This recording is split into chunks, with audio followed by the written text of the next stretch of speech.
The P.J. Fleck Show is presented by Window Concepts and Affinity Plus Federal Credit Union. Our how is everything. How you do something matters. Culture, how, next on mentality. That better be first. The P.J. Fleck Show starts now.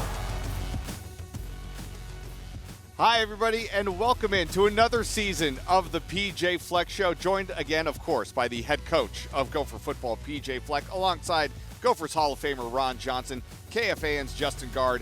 I'm Pierre Noujaim. The Gophers are off and running in the 2025 season, a 23-10 victory over Buffalo to open the 2025 campaign. PJ, now that you've had a few days to kind of break down this film, look at how your team performed, what stood out to you watching the tape of this game? Well, I thought we executed at a high level in a lot of different areas. I think there were 3 possessions where we came away with no points. One of them was in a 9.5-minute, 4-minute drive at the very end. We had a really unique interception that kind of goes off an ankle, which, I mean, you couldn't do that one out of a million times if you did it again. To say the least, yeah. And then we had a 4th and 1, which we didn't get, which was a little longer than I thought, and I probably should have called a timeout. That was my call. So I really liked how we executed in a lot of different areas. I thought Drake showed a lot of poise. I thought we swarmed as a defense. We didn't create any takeaways. We have to be able to do that to be a really good football team in 2025. But I never felt like the game was in a place where we weren't going to be able to win that football game. I thought the last drive was really important for us in that 4 minutes to set the tone for the season and do something maybe we haven't done in the last year or so, is really end the game on offense. And when we're doing that, we're a really good football team. And when you and Kevin O'Connor are in a similar position, new quarterbacks in the system, Drake Lindsey, first time out under the lights. Yeah. What did you see, and I know you always have ways to get better, so what did you tell him, or what does he need to get better with? Well, great question. I mean, I saw poise, I saw maturity, I saw confidence, I saw the ability to make plays under the pressure of the situation. He's a great leader, and I think he took a lot of things from the offseason and just plugged it right in there into the season, into the game. Nothing really surprised me because I've seen this kid in high school, and he did the exact same thing he did in high school as he did out there on Thursday night. He's a competitor. I thought he learned some things too. There's a big difference between knowing and doing. You can know all you want not to take a sack in 2 minutes inside the green zone as we're going in to score, but when you do it, then I haven't done a good enough job of actually getting that point across. So from a coaching perspective, from a playing perspective, there's a big difference between knowing and doing, and we showed what we actually truly can do and believe in, and it's instinct. And then there's some things we think we know, but under the pressure of the situation we weren't able to accomplish. When I talked with Darius Taylor this summer, he talked about just getting himself ready for the season, and this is a phrase you would like, Ron. He says, put money in the body so the body can make more money. And I think that means get available. Are you sure that's not from available? Ron? I'm pretty sure actually probably was. Let me check your text quickly. You trademark that one? 177 yards from scrimmage. You had him in a Wildcat. Pierre's going to talk about his hustle play here in a minute, but just having him available for the opener, which you didn't have a year ago, and everything that he was able to do for you on Thursday night. Well, it was interesting because, Darius and I are really close, and we had an off-season conversation about stop saying I want to stay healthy. Because you can't control whether you stay healthy or not, right? So I want to stay healthy. Well, we all want to stay healthy. I want to stay 38 years old. I'm not 38, by the way, but we all want that. But what you can do instead is use the words, I've taken really good care of my body. I've invested into my body. Football is a violent game. You could do everything right and still get hurt, right? So let's not say if this guy can stay healthy, if he can stay healthy. Get that vocabulary out of there and just say, hey, I'm taking care of my body the best of the I possibly can. And he looks great right now. He's 226 pounds. He's taking care of his body at an elite level. And I tell you what, he's becoming a really good tailback. There's so many things that you see on film now that maybe you didn't necessarily see last year with the vision, the understanding of our offense, the run game, the concepts. He's getting better with every time he goes on that football field from a running back standpoint. And like Justin was saying, I want to stay with Darius Taylor just for a moment. You mentioned it earlier, a freak interception, about something that you will not see very often. But Darius Taylor was on his horse for a touchdown-saving tackle. You talk a lot about how you want to see your players respond to adversity and responding in games to moments like this.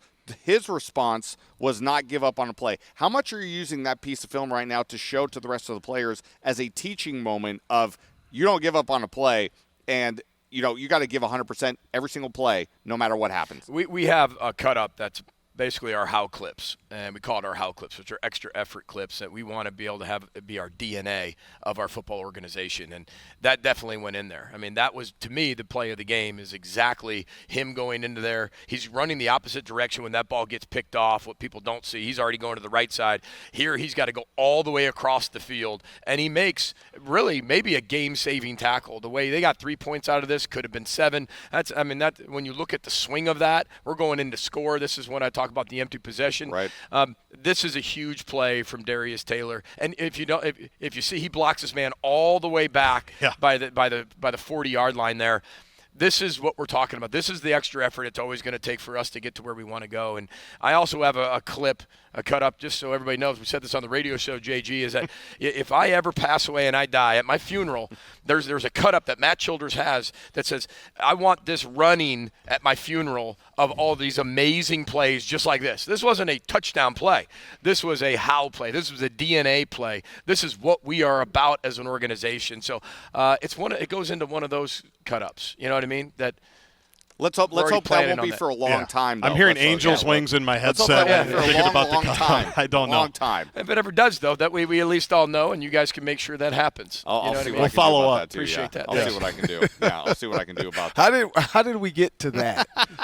P.J. Like Fleck Angels Wings. Listen, Like, are we going to it's a great spray song. paint Great song. P.J. Really Fleck is. on a T-shirt? Like, it's our first show together this season. We're already in mid-season form at this point. I really think the T-shirt would be great from you. That would be it. I would wear a P.J. Fleck T. I'm just gonna, you know what? I'm gonna get one just for a game. I'm gonna be on the side. I'm gonna wear a huge P.J. Fleck shirt to one of, not the next home game, but even if it's cold outside. So make sure we got to do that. Listen, I'll hold you to it. You're the Or apparel even a guy. pregame show. Yeah, Usually for the pregame show. I'll All of hold- us show up in P.J. Fleck head shirts. I'll hold you to Will you that. sign it for me? Wow. Let's just move on. Okay. Man, something I love to talk about, Gophers wide receivers. Yeah, your favorite yeah. topic? You know, when you look at Smith and Tracy and the guys, and we talked about this during camp too. You said it's going to be a bevy of guys making plays. He's going to have to find a guy. But when you see the plays being made, who stood out, and then who are the guys, again, you're going back to the film saying, here's what Drake needs from you, because he is a young quarterback, to be able to, because there were some drops. Yeah, I think you hit it right on the head. There's 4 or 5 balls we want back when you're talking about the throws. It's not going to be about how well Drake Lindsey plays. It's how well the supporting cast does around him, because he's going to play the way he's going to play. There's going to be some really good. There's going to be some bad. There's going to be some in between. But the supporting cast has to make the routine look routine and the hard look routine. There were 2 or 3 balls that we should have come up with that, again, we're going to need our young players or inexperienced players to play experienced. Nobody can play their age. Everybody has to play up to the standard. And that's going to be the biggest challenge we have as a 2025 team is we've challenged that wide receiver unit, the tight end unit, is the expectation is the expectation. It's not about your age. It's not about your inexperience or experience. You got to play up to that standard. And our supporting cast got to be a little bit better as we continue to move forward. That's for sure. At what age did your young defensive coordinator, Danny Collins, play at on Saturday? I thought he played at a very experienced level. I think that Danny has done a really good job of learning from all the coordinators before him. And if you really dissect our defense of what you saw on Thursday night, it's a combination of Heatherman. It's a combination of Rossi. It's a combination of him. And you start to see a lot of people's DNA within what he's doing. So I really like their performance of swarming to the football. They get that takeaway and we hold them to a field goal. We get beat on a double move. But again, I'd rather us be aggressive than not aggressive. And Kerry Brown's one of our best football players that we have, and he won't get beat twice on that. I promise you that. So I loved how they got to the football. The only thing I didn't like is we didn't get any takeaways. You said earlier in the week that you liked how Danny was on the headset with the other coaches, how he handled the staff. This is the only time we get to wear headsets, so I don't really know what goes on there. Yeah, it's just like this. Yeah, a lot. So what goes into how he handled the staff? What did you like about what you heard? Well, I loved the response of every single play. He was calm. He was cool. And the way that you're giving the call not only to the defense, but now you're communicating to the green dot. Incredibly poised. He's poised and experienced and mature beyond his years. He's only 33 years old. But he's had a plethora of knowledge. And, Danny is all about preparation. By the time we get to game day, just like our players, it's pretty routine. And I thought Danny handled himself like an absolute pro, like he's been doing it for 20 years. Ron likes to focus on the wide receivers. I like to focus on the kickers and the punters. That's probably my closest area of expertise. You have 2 new faces in those positions. Why were those individuals able to win the job, and how much confidence do you have in those 2 moving forward? Yeah, I feel good about all of our specialists, whether that's Brady or Daniel in the kicking department, whether that's Brody or Tom in the punting department. They're all really capable of doing the job, and unfortunately you got to pick one to go out there. That doesn't mean that we won't rotate some people as we continue to go out through the year and give everybody opportunities. But I thought Tom did a tremendous job. I thought our long snapper did an unbelievable job. I mean, Allen is a true pro. It's you don't want to. Most people don't know who the long snapper is, right? And unless you make a mistake, people had no idea. Brady Weeks made a living off nobody knowing who Brady Weeks was. And now there's a seamless transition to Allen. He was our long snapper last year. He's back. And I think that helps when you got a lot of new faces at the punting position, holding position, and the kicking position. So I expect big things out of our specialists as we continue to move forward. But I really like their first performance. Can always clean up a lot of different things. Got to be cleaner in a lot of areas. But I did like their performance. And the best transition ever from long snapper to Corey Parrish. I think that's right. I don't know Seamless. how we got there, but seamless.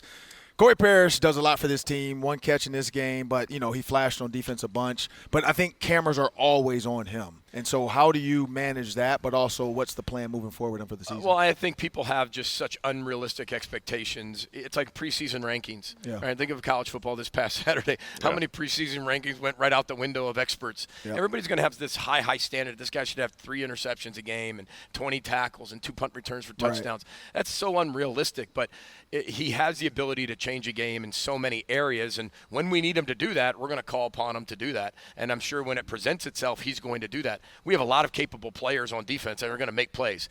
He's not looking to make plays. He's looking to do his job, and if the play presents itself, he's going to do that. And that's what we want from our offense and defense. We didn't play him as much as maybe people thought on offense, but we didn't have to play him as much on offense, and probably weren't going to do that in game 1 as much. But as we go through the season, you're going to see him a little bit more. I mean, the first pass went to him, and I look forward to watching him as he continues to go and continue to get better throughout the season. We'll stick around, everybody. More to come here on the P.J. Fleck Show. When we come back, we'll be joined by one of the members of the defense. Devon Williams joins us on set when we return. You don't want to miss that conversation coming up next.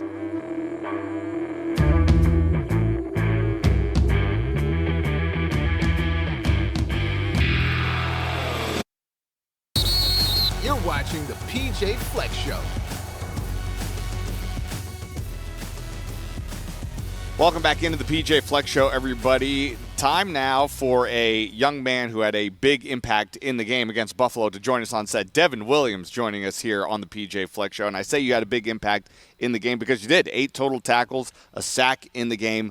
What would you say about your team's performance against Buffalo, and what has you encouraged about this team moving forward?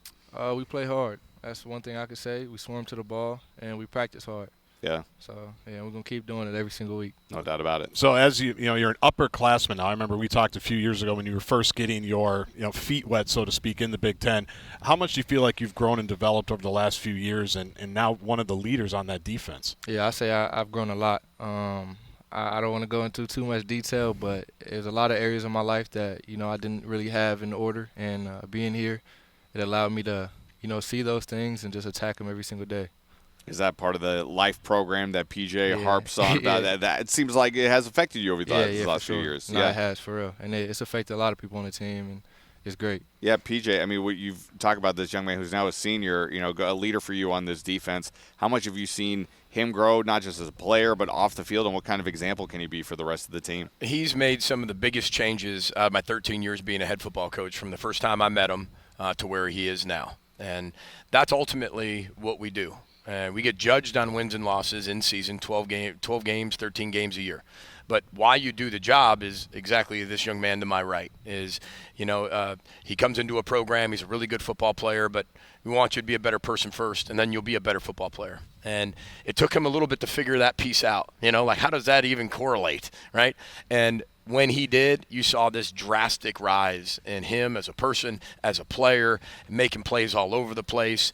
You could just see the look in his eye. You could see the type of confidence he has, type of student he is. I mean, it's incredible, and I'm really, really proud of him. He's a huge difference maker on our football team, and he's a great example of our program and our culture and our life program every day. What's that like to hear, Devin?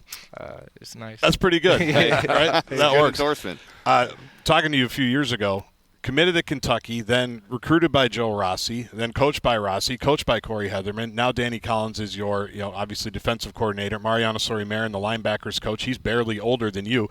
And you've been around, right, with you on the team. So what's it been like to kind of go through the years that you have with all those different voices and coaches? It's been nice. Like everybody's different. So each coach brings something new to the table, and you just take pieces from each one and you just apply it. And so, what's it like having Mariano as the coach? I like it. How different is he as a player, as a coach, or was he always like a coach when he was here? No difference at all, except he drives a nicer car now, it looks like. He got a nicer car now, but he brings the energy every single day. Like, Mariano's Mariano, so.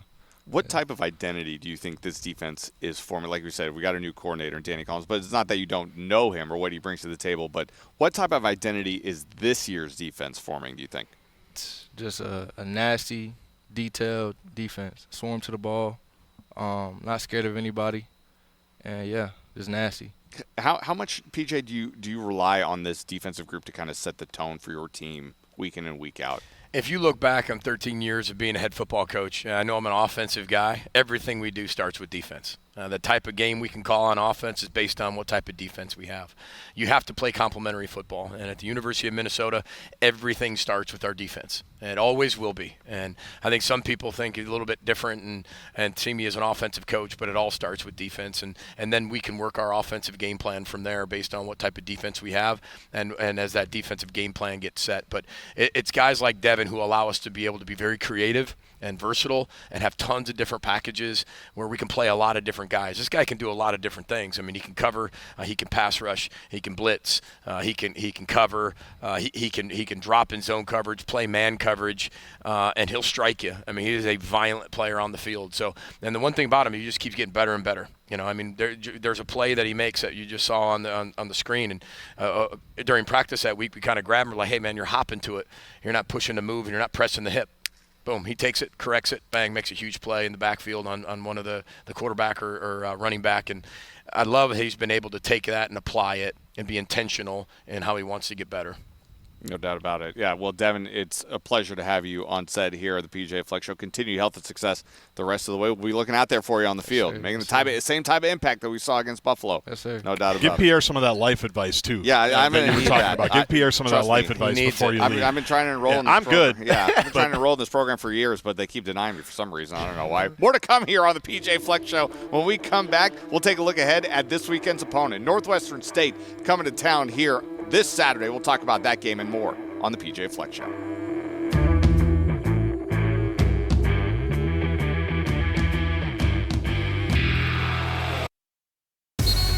Welcome back to the P.J. Fleck Show. Rolling right along here on the P.J. Fleck Show. Time now to talk about this weekend's opponent. Northwestern State is coming to town here at Huntington Bank Stadium on Saturday. P.J., when you look at the Demons on film, what stands out to you about this team in particular? Yeah, they just broke a big losing streak, right. So they're going to come in here really confident, play a 3-3-5 stacked type team on defense, which creates a lot of different challenges. You can get to multiple fronts very quickly. You can kind of play every single thing, and it's very difficult to go against. So they're going to be riding high on offense. Everything starts with their quarterback, number 10. He does a really good job. He's a runner. He's a thrower. They do a lot of different quarterback runs with him. They're going to want to establish the run game. So we have to worry about ourselves. We got to play our style of football. We know we have to play way cleaner than we played last week. That is going to be a main goal of us. The continuity, the camaraderie, that's got to be better. The cleanliness of how we play, that's got to go up. And we had a really good practice today, and I wouldn't expect anything less on Saturday. And Abram Johnson, their quarterback, led them in carries. Oh, yeah. So when you look at a quarterback that is a true dual threat quarterback like Lamar Jackson, the guy that you have to worry about, Danny Collins, that's his job now. Yeah. So how do you make sure they can keep this kid contained, but also understand he still can throw the ball? Yeah, he can throw the ball. They've got some receivers. They threw the ball vertical a lot last week, and they got some guys that can catch it on the outside and create some separation. This kid's tough, man. I mean, they are going to run him. They're going to throw him. You always have to account for the quarterback, meaning eyes, and somebody's got to be responsible for him in the backfield, right? And so that changes a lot of your defensive schemes as you keep going forward. But we have to know where he is at all times, and we always have have to know he's a running threat. Got to do a really good job of shrinking the pocket in the pass game and getting him on the ground in the run game. Their defense forced 3 turnovers. I was looking around because I knew it was somewhere. The ball is the program. It's right over there, right? I mean, no coincidence, right, that they turn over their opponent 3 times. They end up winning the game. So you talk about it every day, so it's not like you're going to re-emphasize it this week, but just the turnover battle will be critical. Elkhorn State's going in to score. They threw an interception. They have a huge takeaway on the punt team.